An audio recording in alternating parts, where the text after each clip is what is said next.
Hi friends, நம்ம சேனலில் discuss பண்ணுற எல்லா டேட்டாவும் பார்த்தீங்கன்னா ஒரு எஜுகேஷன் பர்பஸ்க்காக தான் உங்களோட நான் ஷேர் பண்ணுறேன். நீங்கள் எந்த ஷேரை வாங்குறதுக்கு முன்னாடி உங்களோட ஓன் ரிசர்ச் அண்டு அனாலிசிஸ் பண்ணிவிட்டு கன்சிடர் அப்படிங்கிறத பண்ணுங்கள். ஸோ ஆஸ் எ வேல்யூ இன்வெஸ்டராக இன்றைக்கி எந்த ஷேரை பற்றி உங்களோட டிஸ்கஷன் பண்ண போகிறேன்னு பார்த்தீங்கன்னா ஐடிசி பற்றி தான். ஸோ எந்த ஷேராக இருந்தாலும் நமக்கு முக்கியமாக ரெண்டு விஷயம் வந்து தெரிஞ்சுக்கணும். ஒன்று வந்து அவங்களோட பிஸ்னஸ் மாடல், ரெண்டாவது வந்து அவங்களோட பிஸ்னஸ் அப்டேட்டு. ஸோ இதில் வந்து பார்த்திங்கன்னா பிஸ்னஸ் அப்டேட் அப்படிங்கிறத நம்ம ஃபஸ்ட்டு பார்ப்போம். அப்படி பார்க்கும்போது ஐடிசியோட லாஸ்ட்டு 5 இயர்ஸோட அப்டேட் அப்படிங்கிறத எடுத்து வச்சுருக்கேன். ஸோ ஃபஸ்ட்டு வந்து பார்த்திங்கன்னா ஐடிசி கோவிடுக்கு முன்னாடி ஒரு 100 ரூபாயிலேருந்து ஒரு 250 ரூபா வரையும் ட்ரேடிங் ஆகிட்டு இருந்த ஒரு ஷேர். தென் கோவிட் வந்ததுக்கு அப்புறமா அந்த ஷேர் அப்படிங்கிறது ஒரு டவுன்ஃபாலை நோக்கி போச்சு. எல்லா ஷேர்ஸும் மாதிரி இதுவும் டவுன்ஃபால் ஆகி போச்சு. பட் கோவிட் முடிஞ்சதுக்கு அப்புறமா இந்த ஷேர் வந்து ரெக்கவரி ஆகாமல் நின்றுச்சு. ஏன்னா கவர்மெண்ட் வந்து ஹோட்டல்ஸும் சரி சினிமாஸும் சரி அந்த கோவிடோட ரெஸ்ட்ரிக்ஷனை வந்துட்டு மெயின்டைன் பண்ணிட்டு இருந்தனால இவங்களுக்கும் ஒரு ஒரு செட்பேக்காக வந்து இருந்தது. ஏன்னா ஐடிசி உள்ளார ஐடிசி ஹோட்டல் அப்படி இருந்தனால இவங்களோட ரெவன்யூ வந்து பாதிக்கும் அப்படின்னு சொல்லிட்டு இவங்களுக்கு நிறைய பேர் வந்து இன்வெஸ்ட்மெண்ட் வந்து பண்ணாமே இருந்தாங்க. அதனால் ஐடிசிங்கிறது ரொம்ப கீழேயே வந்து ஸ்டாகன் இருந்தது. ஒன்ஸ் அதோட ரிலாக்ஸேஷன் கொடுத்ததுக்கு அப்புறமா ஹோட்டல் பிஸ்னஸுக்கு ஐடிஸோட வேல்யூவேஷன் வந்து பயங்கரமாக இன்க்ரீஸ் ஆகி 200 400 வரையுமே மேலே போயிடுச்சு.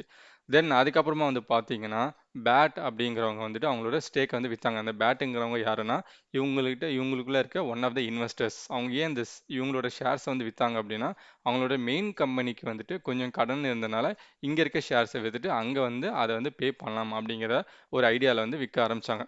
ஸோ மார்ச் 2024 ஒரு 3.5%க்கான ஸ்டேக்கை வந்து விற்றாங்க. தென் வந்து பார்த்தீங்கன்னா மே 2025 ஒரு 2.5%க்கான ஸ்டேக்கை வந்து விற்றாங்க. அதனால் ஐடிசி அங்கேருந்து மேலே எங்கேயுமே போகாமல் ஒரே லெவல்லையும் வந்து திருப்பியும் சுற்றிட்டு இருந்துச்சு. தென் இப்போது திருப்பியுமே வந்து பார்த்தீங்கன்னா அந்த எல்லா லெவலையும் வந்து பிரேக் பண்ணி 400 கீழே உடச்சிட்டு வருது.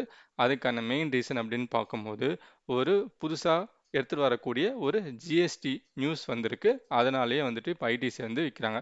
ஸோ இது நிஜமாவே வந்து இம்பேக்ட் வந்து கொடுக்குமா அப்படிங்கிறத வந்து நம்ம வந்து பார்ப்போம். ஸோ நம்ம ரெண்டு விஷயத்தை பேசிட்டோம். ஒன்று வந்து பிஸ்னஸ் மாடல், இன்னொன்று வந்து பார்த்தீங்கன்னா பிஸ்னஸ் அப்டேட். இது ரெண்டும் தெரிஞ்சால் மட்டும்தான் எந்த ஒரு ஷேர் இருந்தாலும் நம்மளால் கான்ஃபிடெண்ட்டாக கன்சிடர் ஆகட்டும், ப்ராஃபிட் புக்கிங் ஆகட்டும் ரெண்டுமே பண்ண முடியும்.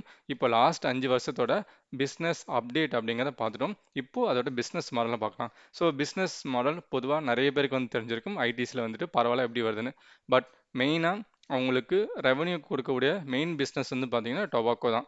அதுலேருந்து தான் 40%க்கான ரெவன்யூ அப்படிங்கிறது ஜென்ரேட் ஆகிட்டு இருக்கு. பட் இப்போது கவர்மெண்ட்லேருந்து புதுசாக ப்ரொப்போஸ் பண்ணியிருக்க ஜிஎஸ்டியில் அந்த டொபாக்கோக்கு 40% வந்து ஜிஎஸ்டி ஸ்லாப் கொடுக்கலான்னு அப்படின்னு இருக்கிறதுனால இப்போ என்ன இருக்குது அப்படின்னா அந்த ஷேர்ஸ் வந்து செல் பண்ண ஆரம்பிச்சிட்டாங்க. ஏன் அப்படின்னா எப்போவுமே இன்வெஸ்டர்ஸ் வந்துட்டு ஷேர் மார்க்கெட்டை பொறுத்தவரையும் ஃப்யூச்சரில் நடக்க போகிறதுக்கு இப்போவே வந்து ரியாக்ட் பண்ணிடுவாங்க. அதுதான் வந்து ரியாக்ட் பண்ணிட்டு இருக்காங்க. ஸோ இப்போது இந்த ஜிஎஸ்டினால் நிஜமாவே ஐடிசிக்கு பெரிய செட்பேக்காக ஆகுமா அப்படிங்கிறத நம்ம வந்து பார்ப்போம். ஸோ ஐடிசியோட லாஸ்ட் ஒரு 10 இயர்ஸ்க்கான ரெவன்யூ டேட்டா அப்படின்னு எடுத்து வச்சுருக்கேன். ஆஸ் எ வேல்யூ இன்வெஸ்டராக நிஜமாவே இது வந்து பெரிய இம்பாக்ட் வருதா அப்படிங்கிறத நம்ம பார்த்தோம் அப்படின்னா இப்போது ரெவன்யூன்னு பார்க்கும்போது லாஸ்ட் 10 இயர்ஸாக ஐடிஸை பொறுத்த வரையுமே டொபாக்கோ பிஸ்னஸ் மூலமாக மட்டும்தான் மேஜர் ஜங்க் ஆஃப் ரெவன்யூ அப்படிங்கிறது அவங்க வந்துட்டுருக்கு.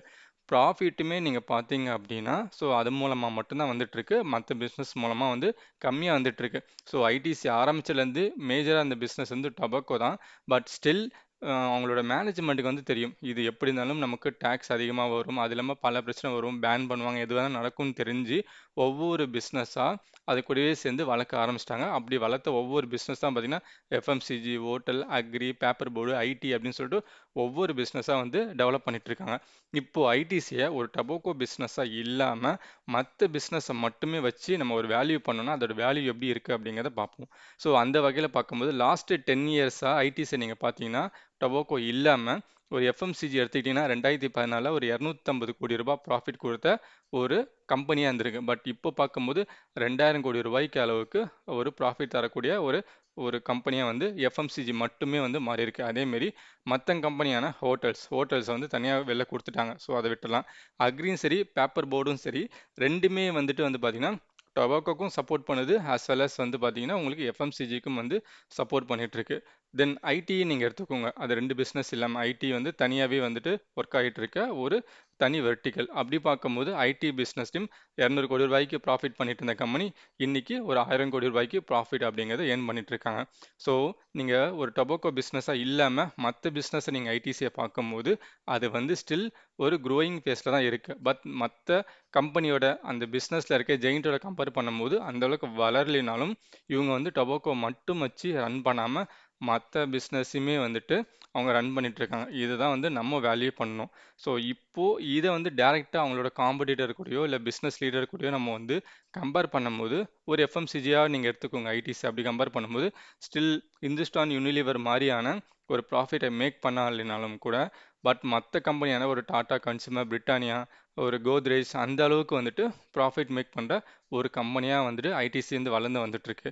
நீங்கள் வந்து இந்தியாவில் டாப் 10 கம்பெனி எடுத்துட்டிங்கன்னா அதில் கண்டிப்பாக ஐடிசியும் ஒரு எஃப்எம்சிஜி கம்பெனியாக வந்து உள்ளே இருக்கும். அதேமாரி ஐடி கம்பெனியும் நீங்கள் பார்க்கும்போது அவங்களோட ஐடி பிஸ்னஸையும் மற்ற சின்ன கம்பெனியோட கம்பேர் பண்ணும்போது நல்லாவே வந்து க்ரோ பண்ணி எடுத்து வந்துட்டுருக்காங்க.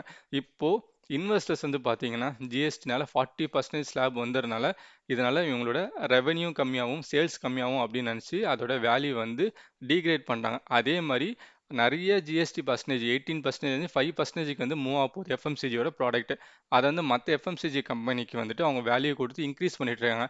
பட் ஸ்டில் அதில் எஃப்எம்சிஜியாக இருக்க ஒரு கம்பெனி தான் ஐடிசி உள்ளே இருக்குது அந்த பிஸ்னஸ். பட் அது வந்து அவங்க வேல்யூ பண்ணாமல் வெறும் அந்த டொபாக்கோ ப்ராடக்ட்டை மட்டுமே வேல்யூ பண்ணிட்டு இருக்காங்க. அந்த ஸ்லாப் சேஞ்சுனால எஃப்எம்சிஜிக்கு ஒரு நல்ல க்ரோத் அப்படிங்கிறது கிடைக்கும். ஸ்டில் அதை வந்து இன்னும் இன்வெஸ்டர்ஸ் வந்து பார்க்கல. பட் அதுதான் வந்து நம்ம வேல்யூவாக வந்து கன்சிடர் பண்ணணும். இப்போ எப்படி ஒரு ஹோட்டல் பிஸ்னஸாக அவங்க வந்து தனியாக எடுத்த மாதிரி இன்னும் ஒரு 2-3 டிகேடுக்கு அப்புறமா எஃப்எம்சிஜியும் ஐடி மற்ற பிஸ்னஸையும் நீங்கள் தனியாக வந்து பிரித்து கொடுங்கன்னு சொல்லி இன்வெஸ்டர்ஸ் வந்தாங்க அப்படின்னா நாளைக்கு ஒரு எஃப்எம்சிஜி ஐடிசியாக வந்து தனி கம்பெனியாக வந்ததுன்னா அதோட வேல்யூவேஷன் வந்து ரொம்ப அதிகம் அன்னைக்குன்னு பார்க்கும்போது. பட் ஸ்டில் நம்ம வந்து இது டொபாக்கோ கம்பெனியாக பார்க்காம அதுக்குள்ளே இருக்க மற்ற பிஸ்னஸையும் நம்ம வேல்யூ பண்ணி இப்போவே வந்து இன்வெஸ்ட்மெண்ட் அப்படிங்கிறது பண்ண ஆரம்பிக்கணும். ஸோ ஓவராலாக பார்க்கும்போது ஒரு ஷார்ட் டேர்ம் இஷ்யூஸ் நீங்கள் பார்க்கும்போது பேட்டோட செல் ப்ரெஷர் இருந்தது அசலசி வந்து இப்போ புதுசாக வரக்கூடிய ஜிஎஸ்டினால ஒரு ப்ராப்ளம் வந்து வரக்கூடும் அப்படிங்கிறது ஒரு ஷார்ட் டேர்ம் இஷ்யூ. இந்த ஷார்ட் டேர்ம் இஷ்யூவால் ஒரு 370 ரூபா வரையும் போகிறதுக்கு வந்து வாய்ப்பு இருக்குது. பட் இதே வந்து நீங்கள் ஒரு வேல்யூ இன்வெஸ்டராக பார்க்கும்போது பிஸ்னஸ் வந்து டைவர்சிஃபைடாக பண்ணி வச்சுருக்காங்க. டொபாக்கோ ப்ராடக்ட் இல்லாமே நீங்கள் வந்து தனியாக பார்த்தீங்கன்னா அது வந்து இண்டிவிஜுவல் கம்பெனியாக நிறைய கம்பெனிஸ் வந்து வச்சுருக்காங்க. அதோட வேல்யூவை நீங்கள் பார்க்கும்போது கண்டிப்பாக வந்து ஒரு நல்ல கம்பெனி தான்.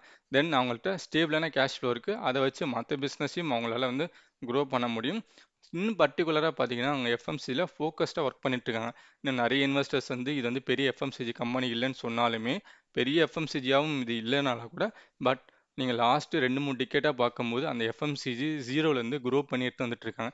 இதுவே வந்து மிகப்பெரிய சக்ஸஸ். ஏன்னா எஃப்எம்சிஜிங்கிறது ஹைலி காம்படேட்டிவ் பிஸ்னஸ். அதுலேயுமே ஒரு டாப் 5 இல்லை 7க்குள்ளேயே வந்து இந்த பிஸ்னஸ் வந்து அவங்க எடுத்துகிட்டு வந்துட்டு இருக்காங்க. ஸோ இது வந்து ஒரு நல்ல க்ரோத்தாக தான் பார்க்க முடியுது. இது தனியாக நீங்கள் வேல்யூவேஷனாக நீங்கள் பார்த்தீங்கன்னா ஒரு பெரிய கம்பெனியாக வந்து தெரியும். அதேமாதிரி ஸ்ட்ராங்கான ஒரு பேலன்ஸ் ஷீட் அப்படிங்கிறது இவங்க மெயின்டைன் பண்ணிட்டு இருக்காங்க லாங் டேர்மை பொறுத்த வரையுமே. ஸோ நீங்கள் வந்துட்டு ஐடிஸில் எதை வந்து வேல்யூ பண்ணுவீங்க அப்படிங்கிறத கமெண்ட் பண்ணுங்கள்.